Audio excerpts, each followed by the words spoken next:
Hello and welcome to BW London podcast. So as a result of Kevin Samuels, I've become a little bit obsessed with black statistics in the UK, which are so similar to America. So once again, like I always say, we are literally just another state in America, you know. But yes, I'm opening up with the black statistics. What we're looking at on the screen right now is marriage. So, as you can see, 21.6% of black people are married in the UK, which leaves roughly 80% of people that are not married. Single parent households again will be, I think I actually saw another statistic that said it was around 72%, and I believe it's about 80% in the UK. Our black statistics has also been just like America in that 50 years ago we were married at a rate of more than 80%. It slowly declined when our welfare system, which we call our benefit system, came in.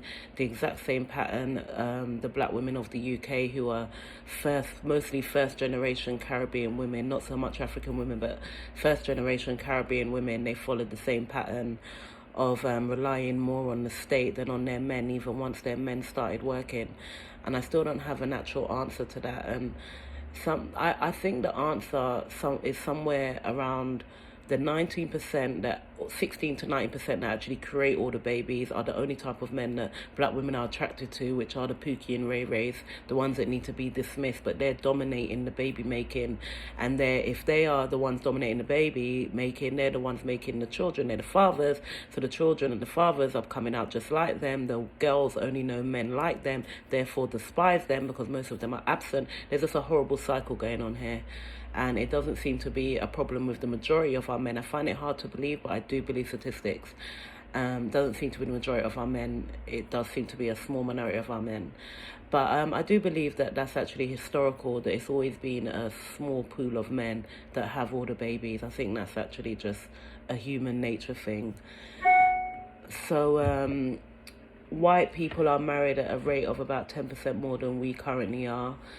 Their statistics have dropped rapidly as well in the UK, similar to America again.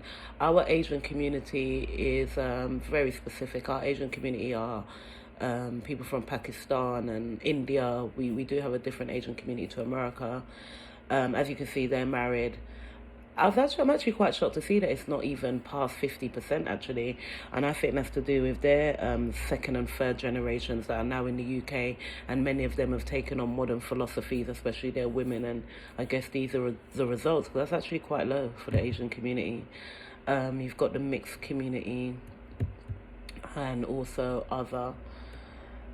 So this is it kind of broken down even more by race. Or seeing it all together. And as you can see, the married population is biggest in the Indian community, which is that sounds more like it. Okay, this is it broken down a little bit more. At nearly 70%. Pakistani, sorry, over 60%, same as Bangladesh. If you look at the white population, in terms of marriage, I can use my cursor, brilliant. The white population, they are over 50%.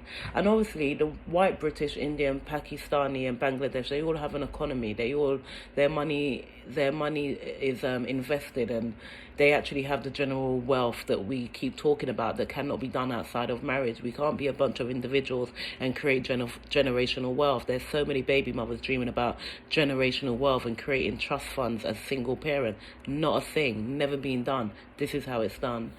Black Africans, they're in like their first generation, second generations here as well, just below 40%, and the Black Caribbean below 30%. Lone families, Black Caribbean at the highest at nearly 50%, followed by Black Africans. So let's just say Black people are living alone the most. Most uncommon in the Indian community, which are the most married. Cohabiting, quite popular among the white people, but nowhere near 50%. Okay. You'd think that would be higher in general, but yeah, cohabiting, not so much a thing. All right, so that's the marriage statistics, which compare a lot with America. I'm now going to move on to wages and earnings. So as you can see, the average earning wage, I'd say, is roughly about £12, somewhere between £12 and £15. White Irish are the highest earners of hourly rate. Black people, white and black, yeah, it's all roughly the same. The pay gap. Okay. Most minority ethnic groups earn less on average than white British people in 2009. So some groups earn more than their white British counterparts. Okay, so white, roughly £12. Okay, so this is quite self-explanatory. White and Asian, Arab. Yeah, I'll let people make what they will from that. So going deeper into wages, the way they've broken it down into weekly, I have actually broken it down in a way that is way more understandable, which is annually. Don't know why they did it this way, but this is very interesting because if I jump forward where I do have it broken down, this is specifically the black population. So this is in pounds. So six figures would start in America, in England, from around, say, 75, maybe from about, definitely from 90,000, that's six figures in America. So as you can see, in the English population, that's only 2% of people that earn that. This is in the black community specifically. Only 2% are in that placement there.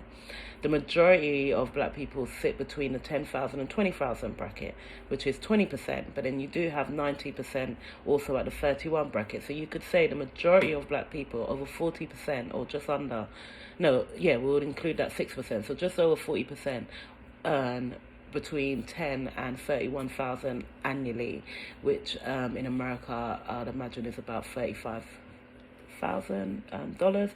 I'm not sure. I know it'll be close though. So you've got another bracket there at 14%.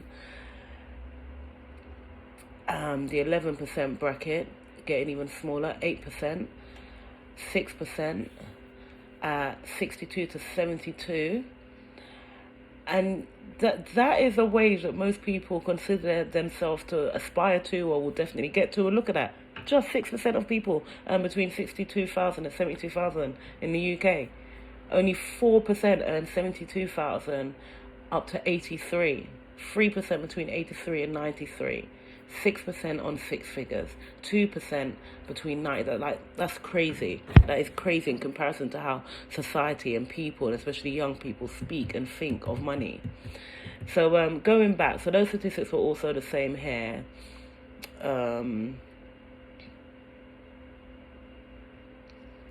Yeah. White people, it all, so in the highest bracket, it all ranges the same. When you look at the bottom, 2 to 6%. So, these are the high earners, the high value men and women, but majority men that we speak of. And as you can see, just like in America, UK being another state, the statistics are very, very similar. The Asian community in the UK have a much bigger bracket in the six-figure bracket. Over 2,000 a week. That makes sense definitely in this country because they have a lot of investments, especially in the retail industry in the UK. Mixed 8% at the top bracket, and other 10%, and that will be a lot of the international investments that happen here. You see it all over London. So yeah, so in terms of earnings, moving on to self-employment, which I found very interesting. So all these statistics are between 2016, maximum I believe up to 2019. So in 2018, 15.1% of workers in the UK were self-employed. Who knew it was so small? Who knew? 20% of that is Pakistani, Bangladesh, which makes sense because that group of people have a really hard time getting employment. So they're very much branched off into self-employment. And only 11.2% of black people are self-employed, which fascinated me because the amount of black people that talk about business and their business, and we sound no different to the American women. Everyone's going to have their business, but it's only 11%. It's not a huge number. These are exceptional people. Okay. Home ownership. Oh no, the wage gap. Sorry, before I move on to home ownership, the wage gap. I found that interesting. Most of outside of the black community, most people between men and women have a reasonable wage gap. And why is that important? Because women like their men to be better than them, earn more than them. Men feel more respected when they have more money. We can argue all kind of different ways, but this is the natural order of things. And I was quite saddened to see that the Black Caribbean community, as you can see, we sit on top of each other. The men definitely are not higher earners than us, and that definitely shows. I don't know how that is in America, I'm not sure. Same with the Bangladesh community, although I've read other statistics about our Asian community. Majority of their women outside of the Indian community, they don't actually work. Um, Arab, okay, that's fairly similar. The black Africans, they've got a bit of a gap, but those with the biggest gap, um, African and black, okay, mixed.